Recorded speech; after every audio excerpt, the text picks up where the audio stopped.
Hey guys, I'm sorry I'm not posting all the time, but I'm traveling in New York and New Jersey, and I really don't have that much time to do it. So I'm meeting up with friends and everything, and I gotta say, you really have to be an example for your friends. You don't have to shove anything down their throats, but if they see a really cool bag, and I really mean it, this is really, it gets me so many compliments.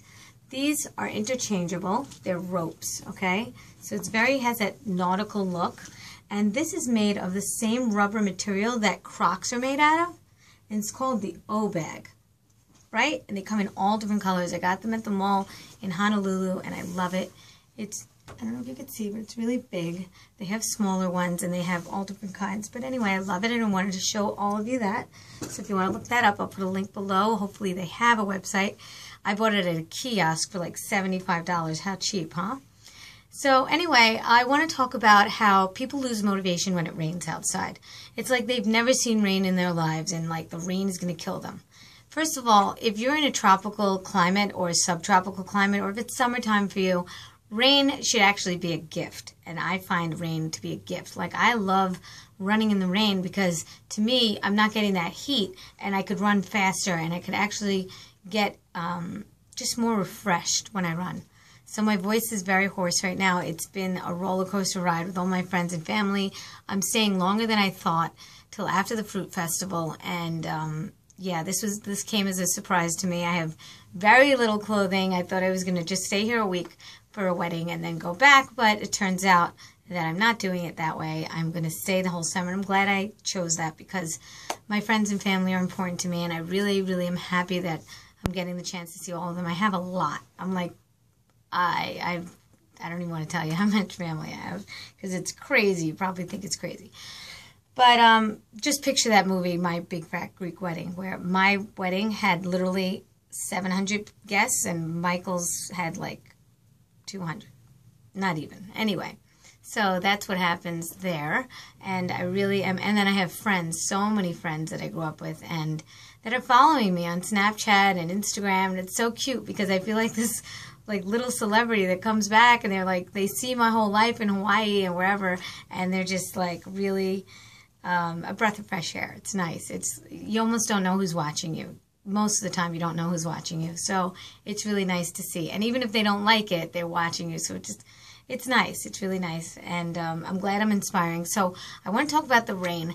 On my Snapchat, I mentioned that you won't melt if it rains outside and you want to go running. Obviously, I'm doing fine. I just had a 6-mile run in the rain, and people they just find excuses, and they want to find excuses more and more, and that's why they're not happy in a place that they're in, and they want to know why other people are getting fitter. The people that are fit are making the commitment. They are getting out there when it rains. They're getting out there in the snow. They're getting out there, and they're making it part of their lives. To me, and I've said this so many times, it's a privilege to get out there and move any which way you can. I don't care what you're doing. Now, I got mentioned by a really good friend. Now she became a good friend. She Snapchats and she's really great at what she knows. Her craft is yoga, and you can find her at BB Yogi and on Instagram and on Snapchat. And she is, I've mentioned her before. She's amazing. Her name is Michelle, and she goes out with Jay, 80-10-10 athlete, and I'm sure you've heard of him before if you're in this world, and if you're not, then I suggest you follow them. Anyway, yeah, so she and I were talking in text, and I was talking about how I really feel my emotions come out when I do any type of yoga move, and I don't feel it really any other way except for when I fasted on water.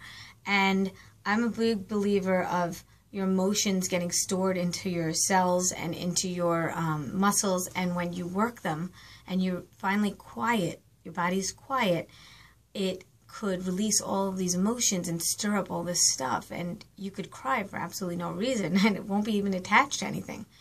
I do abuse my body when I run because I do pound it hard, and I don't know if that's a good thing or a bad thing, but I do it anyway, and it feels good at the moment. It feels good after I run, but am I abusing myself? Yeah, I kind of am. I'm taking a lot of hits, and I almost have a high threshold for pain now that I don't even know what's really painful that much anymore. I used to think Everything was painful. I did not grow up as an athlete.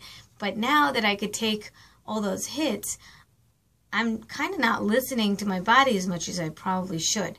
I think the big wake-up call for me was a stress fracture in my pelvis, and that kind of woke me up to not want to do something crazy. But nevertheless, your mind takes over and you could get past it. It's all here. When you go really long distances, it's all in your head.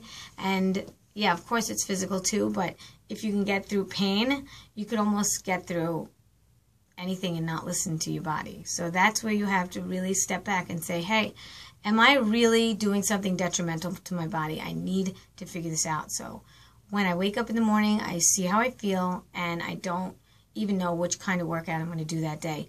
Unfortunately, there's no hiking where I am in New Jersey. It's kind of flat. I kind of do the same run every day. If it's nice out, I do a swim right afterwards, or a couple of hours later, I get that swim in. And sometimes I just do a swim. And I really like just doing a swim. But is it enough?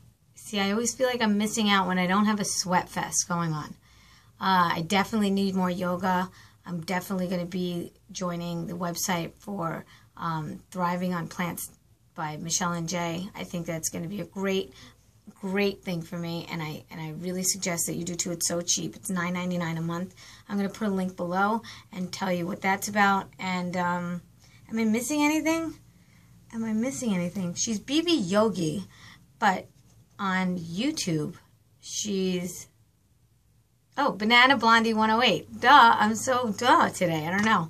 Anyway, I'm a little foggy, but yeah, that's her website. Also, I'm not her website. That's her YouTube. Anyway, listen, I just do one take, you know? So I don't edit, and I'm not gonna like do this whole video over. So this is it, you know? This is what I got. So I hope you get out there in the rain, and even if you don't run, just go for a walk, and you really would be surprised how great you feel after and during that walk or run. All right, guys, take care. Bye.